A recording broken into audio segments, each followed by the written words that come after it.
වෙලාව සවස 6යි. මේ ශ්‍රී ලංකා ගුවන් විදුලි සංස්ථාවයි. මෙන්න ප්‍රවෘත්ති. සංස්කරණය ඉනෝකා බ්‍රෝහිය, ප්‍රකාශය ගයන් කෞශල් ජයවීර. ජනතාවට නිවැරදි තොරතුරු ලබා දීමේ ප්‍රතිඥාව ඉටු කරමින් ජනාධිපති මාධ්‍ය කේන්ද්‍රය විවෘත කෙරේ. කොළඹ නගරයේ වැසි ජලය පාලන උපව්‍යාපෘති 5ක වැඩ අවසන්. රිෂාඩ් බදියුදීන් මන්ත්‍රීවරයාගේ නිවසේ සේවය කළ තවත් කාන්තාවන් 11 දෙනෙකුගේ තොරතුරු හෙළිවෙයි. රටේ ජනතාව හා සිසු දරුවන් බිල්ලටදී අයිතීන් දිනා ගැනීම සුදුසු නොවන බවට ප්‍රකාශයක්. පසුගිය මාස දෙකේදී දුම්රිය රියදුරු රිය සහායක සහ නියාමකවරුන්ට අතිකාල වශයෙන් රුපියල් කෝටි 50කට වැඩි මුදලක් ගෙවා ඇති බවට හෙළිදරව්වක්. මෙරටින් හමු නිල් මැණිකට රටවල් රැසකින් ඉහළ ඉල්ලුමක්. කොතලාවල ආරක්ෂක විශ්වවිද්‍යාලයේ තාක්ෂණ විෂයට අදාළව විශේෂ උපාධි පාඨමාලාවක්. ඔක්සිජන් මෙට්‍රික් ටොන් 200ක් රැගත් ඉන්දිය දුම්රියක් බංග්ලාදේශයට. ඔලිම්පික් ක්‍රීඩාවලදී මලල ක්‍රීඩා ඉසව් හෙට ආරම්භේ. ජනාධිපති මාධ්‍ය කේන්ද්‍රය විවෘත කෙරේ. කොටුව ජනාධිපති මන්දිරයේ ඉදිරිපිට පැරණි චාටර්ඩ් බැංකු ගොඩනැගිල්ලේ බිම්මහලේ මෙය ස්ථාපිත කර ඇත. සෞභාගී දැක්ම ප්‍රතිපත්ති ප්‍රකාශනයෙන් ජනතාවට දුන් ප්‍රතිඥා යථාර්ථයක් කිරීමට ගෙන යන වැඩපිළිවෙලෙහි ප්‍රගතිය ජනාධිපතිතුමාගේ සහ ජනාධිපති කාර්යාලයේ තොරතුරු නිවැරදිව හා කාර්යක්ෂමව මාධ්‍යයට හා ජනතාවට ලබා දීම මෙම කේන්ද්‍රයේ අපේක්ෂාවයි. සතිපතා පැවැත්වෙන මාධ්‍ය හමුවේදී මාධ්‍යවේදීන්ට තෝරා ගන්නා මාතෘකාවක් යටතේ ජනාධිපති මාධ්‍ය ප්‍රකාශකවරයාගෙන් සහ රජයේ නිලධාරීන්ගෙන් ඍජුව හෝ මාර්ගගත ක්‍රමයට ප්‍රශ්න විමසීමට අවස්ථාව සැලසේ. මාධ්‍යවේදීන් 40 දෙනෙකුට එකවර අසුන්ගත හැකි වෙන පරිදි මෙය සකස් කර ඇත. තවත් අංගෝපාංග රැසක්ද මාධ්‍ය කේන්ද්‍රයේ සතු වෙයි. මෙය විවෘත කරමින් අදහස් දැක්වූ ජනාධිපති ප්‍රධාන උපදේශක ලලිත් වීරතුංග මහතා සඳහන් කළේ ජනප්‍රිය මාධ්‍ය භාවිතයෙන් ඔබට ගිය පරිපූර්ණ මාධ්‍ය සංස්කෘතියක් ගොඩනැගීමට මෙම මාධ්‍ය කේන්ද්‍රය ඉවහල් වනු ඇති බවයි. කොවිඩ් මර්ධන එන්නත් කරන වැඩපිළිවෙලෙහි ප්‍රගතිය සහ ඉදිරි සැලසුම් පිළිබඳ මාධ්‍යවේදීන් දැනුවත් කිරීම මෙහිදී සිදුවිය. මාධ්‍යවේදීන්ගේ ප්‍රශ්නවලට පිළිතුරු දුන් ලලිත් වීරතුංග මහතා ප්‍රකාශ කළේ සැප්තැම්බර් 15 වෙනිදා වන විට වයස අවුරුදු 30ට වැඩි සියලු දෙනාට එන්නත්කරණය සිදු කර අවසන් කරන බවයි. වයස අවුරුදු 18ත් 30ත් අතර පිරිසට එන්නත් ලබා දීමට සියලු කටයුතු සකස් කර තිබේ. ලෝක සෞඛ්‍ය සංවිධානයේ නිර්දේශ ලැබුණු වහාම එය ක්‍රියාවට නැංවේ.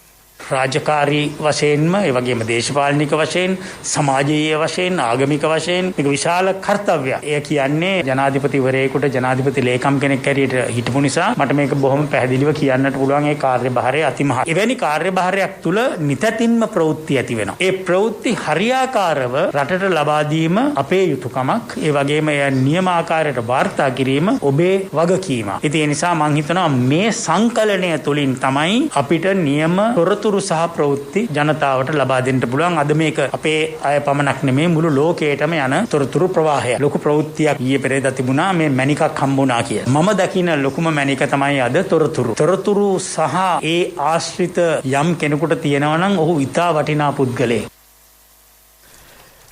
සත්‍ය තොරතුරු හුවමාරු කර ගැනීමේ තෝතැන්නක් බවට ජනාධිපති මාධ්‍ය කේන්ද්‍රයේ පත් කර ගැනීම සියලු මාධ්‍යවේදීන්ගේ වගකීම බව ජනාධිපති මාධ්‍ය අධ්‍යක්ෂ ජෙනරාල් සුදේව හෙට්ටිආරච්චි මහතා පැවසිය.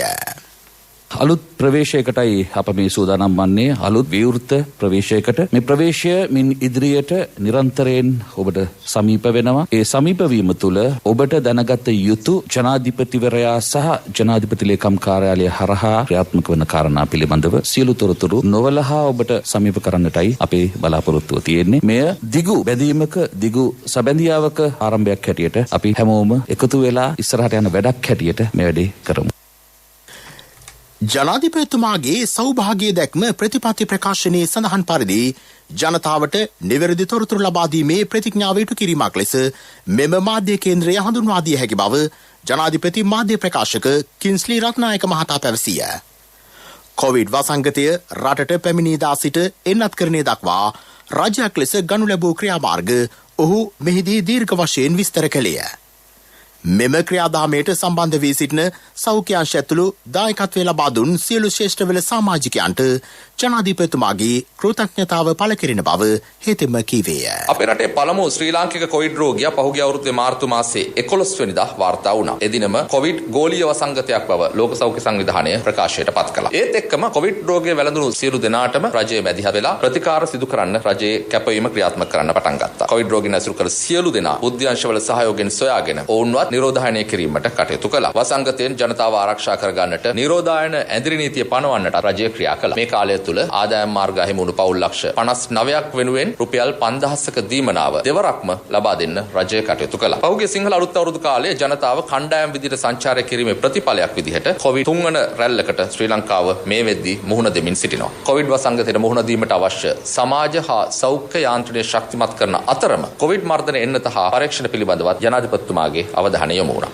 ඒ අනුව COVID-19 ජාතික එන්නත් කරන සැලැස්ම ක්‍රියාත්මක කිරීම සඳහා වන ජනාධිපති කාර්යසාධක බලකායක් ජනාධිපතිතුමන් පහුගිය අවුරුද්දේ දෙසැම්බර් 31 වෙනිදා පත් කළා. කාර්යසාධක බලකායට පවරපු ප්‍රධාන වගකීම උනේ ශ්‍රී ලංකාවේ භාවිතයට සුදුසු ආරක්ෂිත කොවිඩ් මර්ධන එන්නත් ලබා ගැනීම සඳහා අවශ්‍ය ක්‍රියාවලියක් නිර්මාණය කිරීම. ඒ උත්සාහයන්ගේ ප්‍රතිඵලයක් විදිහට එන්නත්කරණය අඛණ්ඩව පවත්වාගෙන යාමට අවශ්‍ය සම්පූර්ණ එන්නත් ප්‍රමාණය මේ වෙද්දී අපේ රටට ලැබෙමින් පවතිනවා. ඒ නිසා එන්නත් කරන ක්‍රියාවලිය විද්‍යානුකූලව වගේම නිසි සැලැස්මකට අනුව සිදු කරන්නට රජයට හැකියාව ලැබිලා තියෙනවා. ගෝඨාභය රාජපක්ෂ ජනාධිපතිතුමන් ඉන්දියා අගමැතිතුමන්ගෙන් කළ ඉල්ලීමකට අනුව කොවිඩ් මර්ධන එන්නත් මාත්‍රා ලක්ෂ 5ක් ප්‍රධානයක් විදිහට අපිට ලැබුණා. ඊට පසු දින සිට ජනවාරි 29 වෙනිදා ඉඳන්ම එන්නත් ලබා දීමට රජය විසින් ආරම්භ කිරීම සිද්ධ කළා. ඒ කරුණු කටයුතු. ඒ වගේම ලෝක සෞඛ්‍ය සංවිධානයේ කොවැක්ස් පහසුකම යටතේ කොවිෂීල්ඩ් එන්නත් මාත්‍රා 2,64,000ක් මේ අවුරුද්දේ මාර්තු 7 වෙනිදා ශ්‍රී ලංකාවට ලැබුණා. ජූලි 28 වෙනිදා වෙන විට සයිනෝෆාම් එන්නත් මාත්‍රා ලක්ෂ 107ක් සහ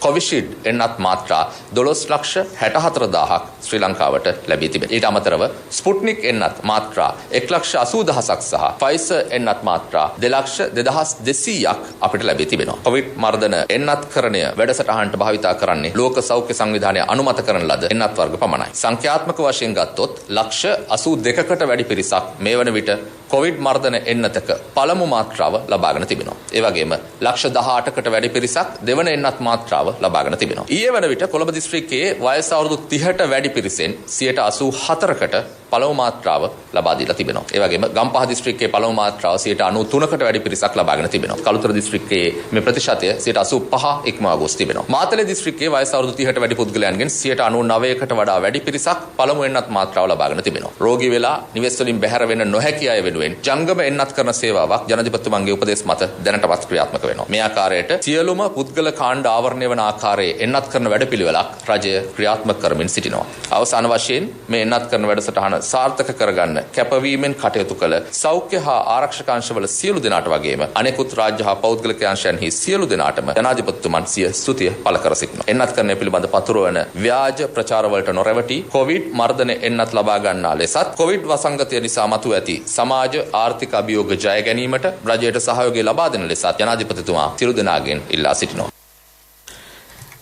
ජාතික රෝහල් පරිශ්‍රයේ ඉදි කරන ලද නව මෞද්‍රලිංගික ශල්‍ය වෛද්‍ය සහ වකුගඩු රෝග විද්‍යායතන ගොඩනැගිල්ල අග්‍රාමාත්‍ය මහින්ද රාජපක්ෂ මහතාගේ සුරතින් විවෘත කෙරේ.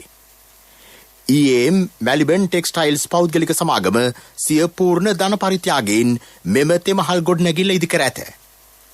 දැඩි සත්කාර ඒකක ඇඳන් 13කින් මෙය සමන්විතය. මේ සඳහා වැය කර ඇති මුදල රුපියල් කෝටි 30කට ආසන්න වේ. මෙම ගොඩනැගිල්ල අද පෙරවරුවේ විවෘත කළ අග්‍රාමාත්‍යවරයා එහි නිරීක්ෂණ චාරිකාවකද නිරත විය. මෙහිදී මැලිබන් ටෙක්ස්ටයිල්ස් පෞද්ගලික සමාගමේ සභාපති ඉල්යාස් අබ්දුල් කරීම් මහතා අග්‍රාමාත්‍යවරයා සමග සුහද කතාබහකද නිරත විය.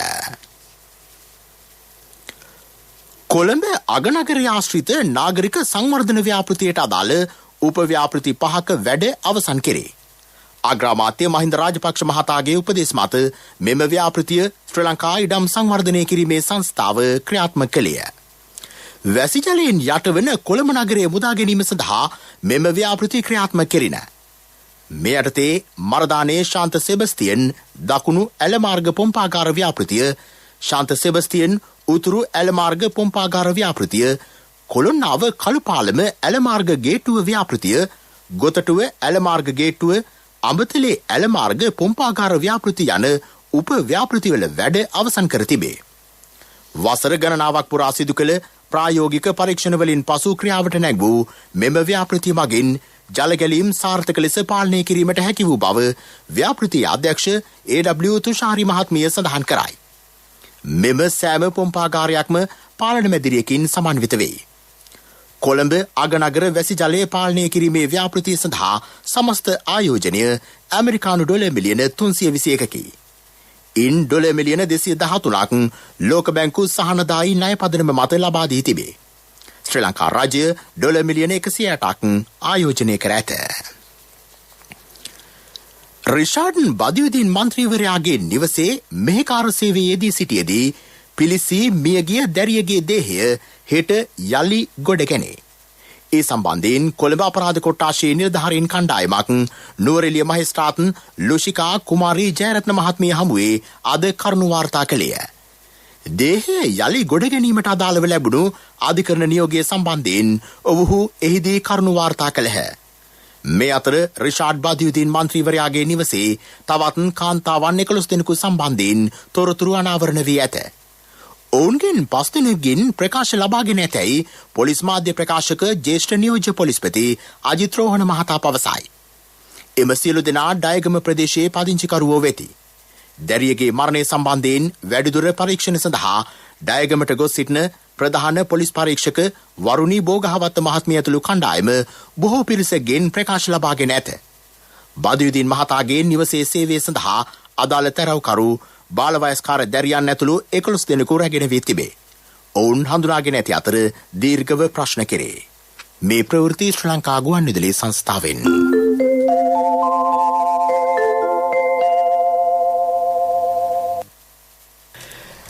රටේ ජනතාව හා සිසුදරුවන් බිල්ලටදී අයිතීන් දිනා ගැනීම සුදුසු නොවන බව පාර්ලිමේන්තු මන්ත්‍රී ජගත් කුමාර මහතා පවසයි. ශ්‍රී ලංකා පොදු ජන පෙරමුණ පැවැත් වූ ප්‍රවෘත්ති සාකච්ඡාවකදී ඔහු පෙන්වා දුන්නේ වෘත්තීය අරගල කරන ප්‍රශ්න වසර 20 ගණනකට පෙර සිට පැවත එනේවා බවයි. එහෙත් යහපාලන රජයේ සමයේ ඒවා දිනා ගැනීමට ඔවුන් ක්‍රියා නොකළ බව හෙතෙම පැවසිය. ගෝලීය වසංගත තත්ත්වයක් හමුවේ රට මේ වන විට ගැටලු රැසකට මුහුණ දී සිටි. එවැනි අවස්ථාවක වර්ජන රැල්ලක් ඇති කිරීම සුදුසු නොවේ. රජය හා අගමැතිවරයා මෙම වෘත්තීය ගැටලුවට විසඳුම් දීමට එකඟ වී ඇත. එවැනි තත්ත්වයක් හමුවේ උද්ඝෝෂණ සිදු කිරීමෙන් කොවිඩ් ව්‍යාප්තිය තවදුරටත් ඉහළ යාමට ඉඩ ඇතැයි හෙතෙම පෙන්වා දුන්නේය. වැටුප් විෂමතාවට පිළියම් ලබා දෙන බවට සෞභාග්‍ය දැක්ම ප්‍රතිපත්ති ප්‍රකාශනයේ සඳහන් වෙන බව පාර්ලිමේන්තු මන්ත්‍රී SB දිසානායක මහතා පවසයි. ගුරු උද්ඝෝෂණ හේතුවෙන් කොවිඩ් ගුරු පොකුරක් පවා නිර්මාණය වීමේ අවධානමක් පවතී.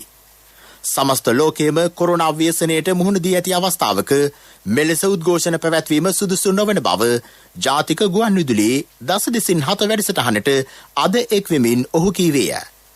ගුරුවරුන්ගේ ඉල්ලීම් 100% සාධාරණ බවත් ඒවා ඉටු වනතුරු ඉවසීමෙන් ක්‍රියා කළ යුතු බවත් SB දිසානායක මහතා පැවසීය. මහා බ්‍රිතාන්‍යයේ අද තාම රොකේට් එකට රජයේ නිලධාරීන් ගෙන්නන්නේ. ඉන්නේ තියායට පඩි ගෙවන්නේ 60යි 70යි අතර. ඇමරිකා එක්සත් ජනපදයේ තාම රොකේට් එකට රජයේ නිලධාරීන් කැඳවන්නේ. ඉන්නේ තියායට පඩි ගෙවන්නේ 40ත් 60ත් අතර. මුළු පඩිය ගෙවන්නේ මේ වෙලාව අපේ ආදායම් සියල්ල වැටිලා අපිට වඩා භයානක විදිහට මහා බ්‍රිතාන්‍යය වැටලා මේ වෙලාවේ මේ ගුරු දෙවිවරුන්ගෙන් ගුරු මෑණිවරුන්ගෙන් පියවරුන්ගෙන් අපි ඉල්ලන්නේ මේ අපරාධය කරන්න එපා. ඊයට දෙමව්පියෝ ටිකකුත් කැඳවගෙන ඇවිල්ලා පාරට බහැලා කරන්නේ කොරෝනා ඩෙල්ටා වෛරසය හැමතැනම දැන් ඇවිල්ලා මේක රට පුරා පතුරවලා මේක මං විනාශයක් නේ. කැබිනට් එක මං ආචාර්යතුමා මේක මේ හොඳනවයි කියලා කිව්වම ඒක ඉවසලා බාර ගන්න. මේ අය දැන් තවම ගෙවල් වලනේ ඉන්නේ. මේ ගෙවල් වල ඉඳගෙන මේ පඩි ඉල්ලන්නේ.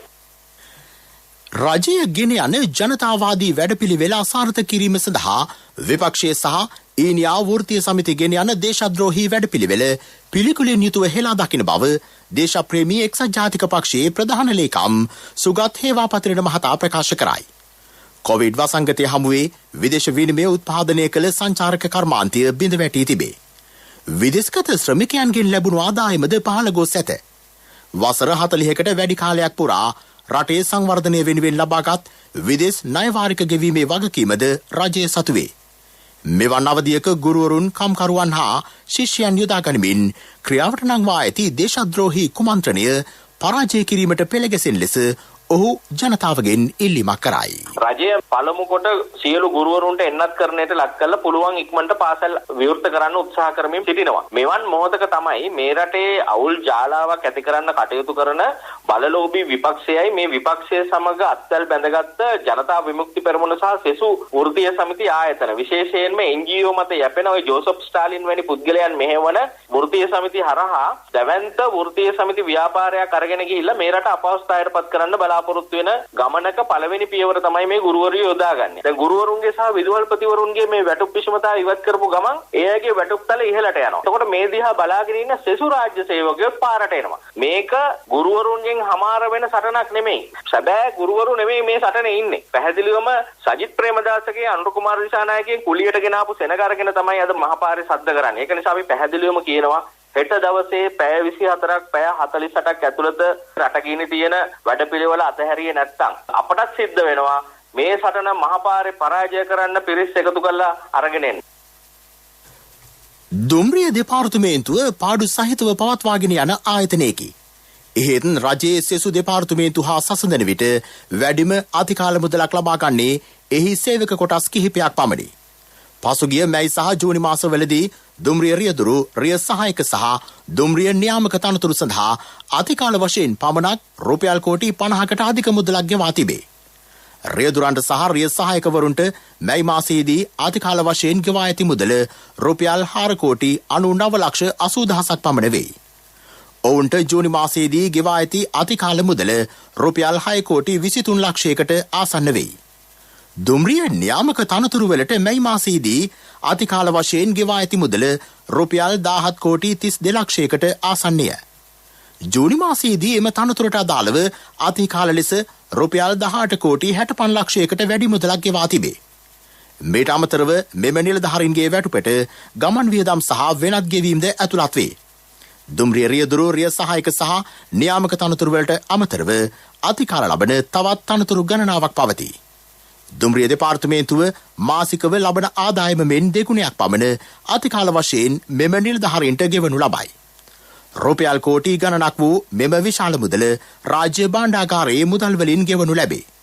දුම්රිය සේවකයන්ගේ අතිකාලවලට අදාළව නිසි ක්‍රමවේදයක් නොමැතිවීම නිසා විවිධ ආක්‍රමිකතා ඔස්සේ අතිකාල ලබා ගැනීම සිදුවන බව දුම්රිය දෙපාර්තමේන්තු ආරංචි මාර්ග සඳහන් කරයි. කිලෝ 510කින් සමන්විත මෙරටින් හමු වූ ලොව වටනාම නිල් මැණික කෞතුක වස්තුවක් ලෙස තබා ගැනීමට රටවල් රැසකින් මේ වන විට විශාල ඉල්ලුමක් ලැබී තිබේ. ඊශ්‍රායලය අද පෙරවරුවේ විශාල මුදලකට එය ඉල්ලුම් කළ බව මැණිකා ස්වර්ණාභරණ අධිකාරියේ සභාපති තිලක් වීරසිංහ මහතා පවසයි. මේ අතර මෙම වටිනා මැණික අවතක්සේරු කිරීමට ඇතැම් පිරිස් කටයුතු කිරීම ජාතිද්‍රෝහී ක්‍රියාවක් බව ඒ මහතා පෙන්වා දෙයි. දැනටමත් ලොව රටවල් 160ක් එය මිලදී ගැනීමට ඉදිරිපත්ව ඇත. ගම සමග පිළිසඳර වැඩසටහන යටතේ යාන්ඔය ව්‍යාපෘතියෙන් ඉඩම් අහිමිවීමෙන් නැවත පදිංචි කළ ගෝමරන් කඩවල පවුල් 370කට ඔප්පු පිරිනැමේ. පදවී ශ්‍රීපුර ප්‍රදේශයේ පදිංචි කළ පවුල් සඳහාද ඉදිරියේදී ඔප්පු ලබා දෙන බව නැගෙනහිර පළාත් ආණ්ඩුකාර අනුරාධා යහම්පත් මහත්මිය සඳහන් කරයි. මීළඟට ප්‍රමුඛ පුවත. ප්‍රමුඛ පුවත ඔබ වෙත ගෙනෙන්නේ සෑම ගෙදරකම සිටිය යුතු වෙද මහත්මයා සිද්ධාලේප. ශ්‍රීමත් ජෝන් කොතලාවල ආරක්ෂක විශ්වවිද්‍යාලය පසුගිය වසර 5 තුළ විදේශීය සිසුන්ට උපාධි ලබා ගැනීමට අවස්ථා සලසා දීමෙන් උපයාගෙන ඇති ආදායම ඇමරිකානු ඩොලර් 93,64,000කට අධික වෙයි. විදේශීය සිසුහු 160 දෙනෙකු මේ වන විට එහි විවිධ උපාධි පාඨමාලා හදාරති. මීට අමතරව මෙරට විශ්වවිද්‍යාල වරම් අහිමි වූ ඉසෙට්කෝර් අගය ඉහළින් මැති සිසුන් විශාල පිරිසක්ද මුදල් ගෙවා පාඨමාලා හදාරති. ඔවුන්ගෙන්ද විශාල මුදලක් ලැබී තිබේ. 1982 වසරේ ඇකඩමියක් ලෙස බිහි වූ කොතලාවල ආරක්ෂක විශ්වවිද්‍යාලය මීට අවුරුදු 8කට පමණ පෙර විශ්වවිද්‍යාලයක් බවට පත්විය. විශ්වවිද්‍යාලයක් තත්වයට පත් වූ දා සිට මේ දක්වා ඉන් බිහි වූ උපාධිධාරීන්ගේ සංඛ්‍යාව 2712කි. විවිධ උපාධි පාඨමාලා සඳහා පීඨ 9ක් මෙහි පවතී. රජයේ විශ්වවිද්‍යාලවල නොමැති උපාධි පාඨමාලා විශාල සංඛ්‍යාවක් මෙහි ඉගැන්වේ. ජනාධිපති ගෝඨාභය රාජපක්ෂ මැතිතුමාගේ උපදෙස් පරිදි මේ වසරේදී තාක්ෂණ විෂයට අදාළව විශේෂ උපාධි පාඨමාලාවක් සහ 2022 දී අපරාධ විනිශ්චයට අදාළ පශ්චාත් උපාධි පාඨමාලාවක්ද ආරම්භ කිරීමට නියමිතය. ප්‍රමුඛ පුවත ඔබ වෙත ගෙන ආවේ සෑම ගෙදරකම සිටිය යුතු වෙද මහත්මයා සිද්ධාලේක. සත්‍යී හඬ අවධානය පිණිසයි. මෙරට වැඩිහිටි නිවාසවලින් අය කරන මුදල් පිළිබඳව නියාමනය කිරීමට රජය තීරණය කරයි. දැනට දෙවේන පුරා වැඩිහිටි නිවාස 349ක් පවතී. ඒවායින් වැඩි සංඛ්‍යාවක් වැඩිහිටියන් ඇතුළත් කිරීමේදී විශාල මුදලක් භාරකරුවන්ගෙන් අය කරගනී. ජාතික වැඩිහිටි මහලේකම් කාර්යාලය යටතේ එම නිවාස ලියාපදිංචි කිරීමෙන් පසු ඒවායේ පහසුකම් අනුව අය කරන මුදල් පිළිබඳව නියාමනය කිරීමට බලාපොරොත්තු වෙන බව එහි අධ්‍යක්ෂ කේ.ජී. ලැනරෝල් මහතා සඳහන් කරයි. වැඩිහිටි නිවාසයක් ඉහළ ප්‍රමිතියකට අනුව සකස් කිරීම සඳහා ජාතික වැඩිහිටි මහලේකම් කාර්යාලය රුපියල් ලක්ෂ 20ක් දක්වා ආධාර ලබා දීමේ වැඩපිළිවෙලක්ද ක්‍රියාවට නංවා තිබේ. විදෙස් පුවත්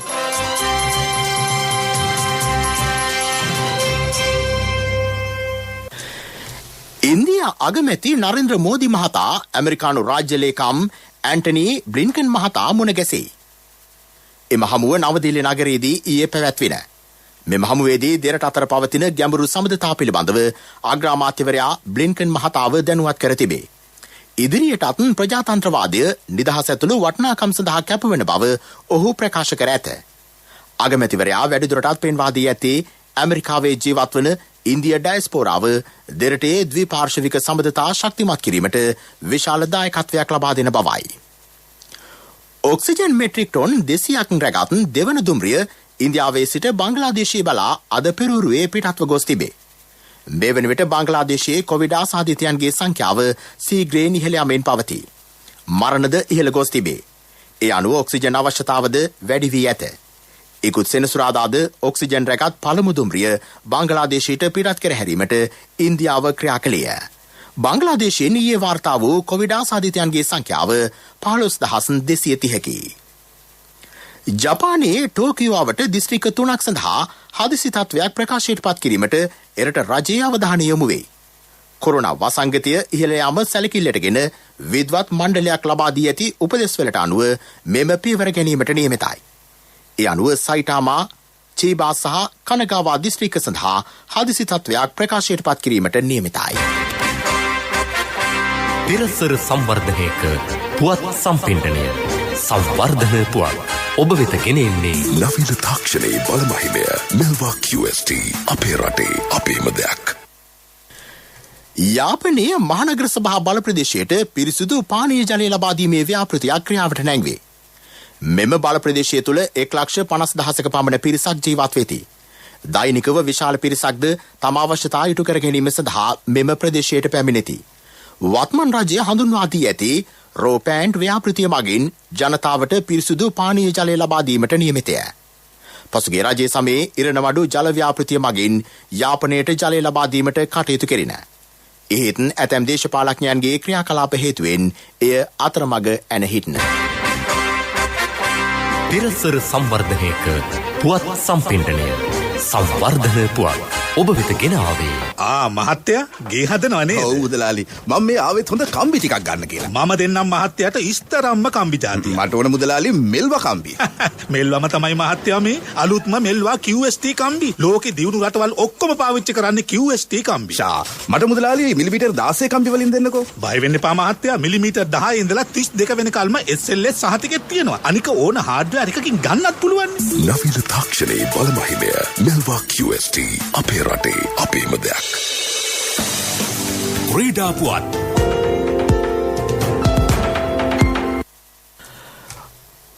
ඔලිම්පික් ක්‍රීඩාවලේ මලල ක්‍රීඩායි සව් හෙට ආරම්භේ. අදාළ තරඟ ලබන මාස 8 වෙනිදා දක්වා පැවැත්වේ. මලල ක්‍රීඩා පිරිමි සව් 24ක්ද කාන්තායි සව් 23ක්ද පැවැත්වේ. මෙවර ශ්‍රී ලංකාව නියෝජනය කරමින් යුපුනාබේ කෝන් මීටර 100 දහවන සව්ව සඳහාත් නිමාලී ලියනාරච්චි මීටර 800 දහවන සව්ව සඳහාත් සහභාගී වෙති. ඔලිම්පික් කුලෙල හා බැඳුණු කොරෝනා ආසාදිතයන්ගේ සංඛ්‍යාව ශීඝ්‍රයෙන් ඉහළයයි. ඉකුත් සඳුදා අලුතින් ආසාදිතයන් 16 දෙනෙකු හඳුනාගත් බව එහි සංවිධායකවරු පවසති. ඒ අනුව මේ මාසය තුළදී ඔලිම්පික් ක්‍රීඩාවලට සම්බන්ධ වූවන්ගෙන් වාර්තා වූ ආසාදිතයන්ගේ සංඛ්‍යාව 148ක් දක්වා ඉහළ ගොස් තිබේ. මලල ක්‍රීඩිකාවෝ 16 දෙනෙක් ඒ අතර වෙති. විදේශ රටවල සිටින ඔලිම්පික් කුලෙලට පැමිණීමට නියමිත මලල ක්‍රීඩිකාවෝ 30 දෙනෙක්ද ඉකුත් සඳුදා ආසාදිතයන් ලෙස හඳුනාගෙන තිබේ. රන් පදකම් 15ක්, රිදි පදකම් 4ක්, ලෝකර පදකම් 6ක් දිනා ගනිමින් ටෝකියෝ ඔලිම්පික් ක්‍රීඩාවලියේ පෙරමුණ ගැනීමට ජපානය සමත් වේ. චීනය දෙවන ස්ථානයේ පසුවන්නේ රන් පදකම් 14ක් දිනා ගනිමිනි. රන් පදකම් 13ක් දිනා ගනිමින් පදකම් සටහනේ ඇමරිකාව 3 වන ස්ථානයේ පසුවෙයි. ශ්‍රී ලංකා කණ්ඩායම සහ ඉන්දිය කණ්ඩායම අතර 3 වෙනි පන්දුවාර 2020 ක්‍රිකට් තරගය කොළඹ ආර් ප්‍රේමදාස ක්‍රීඩාංගණයේදී අද රාත්‍රී 8ට ආරම්භයි.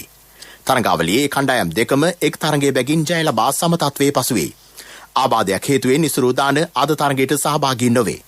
ඔහු වෙනුවට ධනංජය ලක්ෂාන් හෝ ඉෂාන් ජයරත්න මෙම තරගයට ක්‍රීඩා කරනු ඇතැයි ක්‍රිකට් ආරංචි මාර්ග සඳහන් කරයි. ව්‍යාපාරික පුවත් ඔබ වෙත ගෙන එන්නේ ජාතික ඉතිරි කිරීමේ බැංකුවෙන් ඔබ වෙත ගෙන එන සියල් සපිරි ඇප් එක NSB Pay. උසස් අධ්‍යාපනය ලැබීමට අපේක්ෂා කරන රජයේ විධායක ශ්‍රේණියේ නිලධාරීන් සඳහා රජය යෙන් මිලියන 271ක ජපන් ශිෂ්‍යත්වය පිරිනමයි. මානව සම්පත් සංවර්ධන ශිෂ්‍යත්ව වැඩසටහන යටතේ පශ්චාත් උපාධි 180ක් වෙනුවෙන් ශිෂ්‍යත්ව පිරිනමා ඇත. මුදල් අමාත්‍යාංශයේදී මීට අදාළ ගිවිසුමකටද අද අත්සන් ලැබින. මුදල් අමාත්‍යාංශයේ ලේකම් එස්.ආර්. රාටිගල සහ ශ්‍රී ලංකාවේ ජපාන තානාපති අකිරා සුගියාමා යන මහත්වරු ඊට අත්සන් ලැබූහ. ව්‍යාපාරික පුවත් ඔබ වෙත ගෙන ආවේ ඔබේ සියලුම බැංකු කටයුතු වඩාත් සුරක්ෂිතව පහසුවෙන් කරගන්න ජාතික ඉතිරි කිරීමේ බැංකුවෙන් ඔබ වෙත ගෙන එන සියල් සපිරි ඇප් එක NSB Pay. මුදල් හුමාරු, බිල්පත් ගෙවීම්, ක්‍රේලෝඩ්, ක්‍රෙඩිට් කාඩ් ගෙවීම්, ලංකා QR ආදී සේවාවන් රසක් සමගින් බැංකු ගිණුම් කිහිපයක් සමග එකවර ලියාපදිංචි වීමේ පහසුකම ඔබ කොතැනක සිටියත් ඔබේ බැංකු කටයුතු එසැනින් කරගන්න ඩිජිටල් විසඳුම Play Store හෝ App Store හරහා දැන් නොමිලේම ඩවුන්ලෝඩ් කරගන්න NSB Pay. වැඩි විස්තර ළඟම පිහිටි ශාඛාවෙන් හෝ 0112 379යි 379 අමතන්න. කොන්දේසි සහිතයි.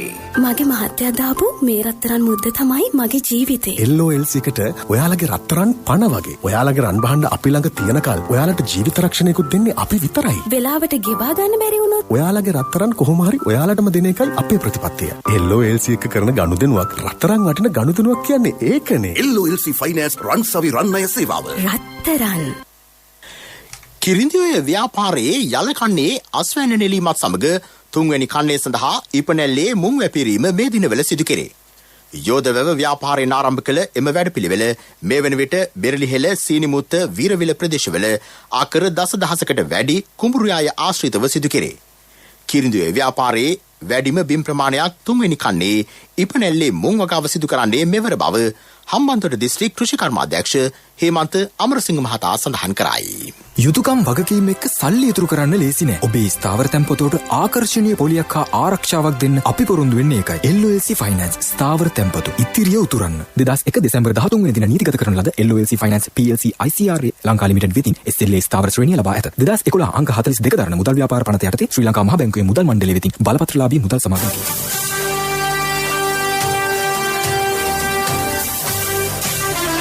කාලගුණ වාර්තාව ඔබ වෙත ගෙන එන්නේ. සයුරු දීවර කාලගුණ තොරතුරු සේවාව. ඔබගේ ප්‍රදේශයට අදාළ කාලගුණ තොරතුරු නොමිලේ එසැනින් ඔබේ ඩයලොග් දුරකථනයට 828 අමතා ලියාපදිංචි වන්න. දීවර හා ජලජ සම්පත් දෙපාර්තමේන්තුව සහ කාලගුණ විද්‍යා දෙපාර්තමේන්තුවේ ඉදිරිපත් කිරීමකි. සයුරු සමග සුරැකීම. සබරගමුව බස්නාහිර මධ්‍යම සහ වයඹ පළාත්වලත් ගාල්ල සහ මාතර දිස්ත්‍රික්කවලත් වැසි ස්වල්පයක් ඇතිවේ. සෙසු ප්‍රදේශවල වැසි රහිත කාලගුණයක් පවතින බව කාලගුණ විද්‍යා දෙපාර්තමේන්තුව නිවේදනය කරයි.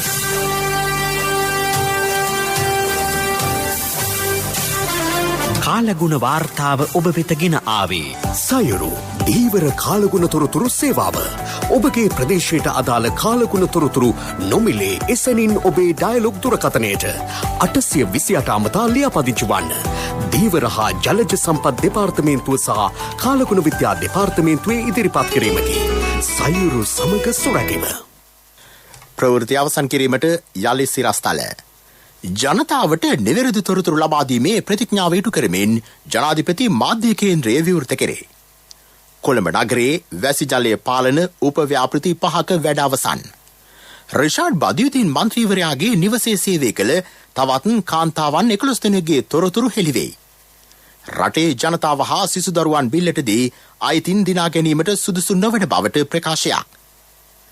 පසුගිය මාස දෙකේදී දුම්රිය රියදුරු රිය සහායක සහ නියාමකවරුන්ට ආතිකාල වශයෙන් රුපියල් කෝටි 50කට වැඩි මුදලක් ගෙවා ඇති බවට හෙළිදරව්වක්. මෙරටින් හමු වූ නිල් මැණිකට රටවල් රැසකින් ඉහළ ඉල්ලුමක්. කොතලාවල ආරක්ෂක විශ්වවිද්‍යාලයේ තාක්ෂණ විෂයට අදාළව විශේෂ උපාධි පාඨමාලාවක්. ඔක්සිජන් මෙට්‍රික් ටොන් 200ක් රැගත් ඉන්දිය දුම්රියක් බංගලාදේශයට. ඔලිම්පික් ක්‍රීඩාවලියේ මලල ක්‍රීඩා ඉසව් හෙට ඇරඹේ. අපගේ මෙම ප්‍රවෘත්ති ප්‍රකාශයට www.slbc.lk වෙබ් අඩවිය ඔස්සේද සවන් දිය හැකිය. මීළඟ ප්‍රධාන ප්‍රවෘත්ති ප්‍රකාශය රාත්‍රී 9ට. ප්‍රවෘත්ති ඉන් සමාප්තයි.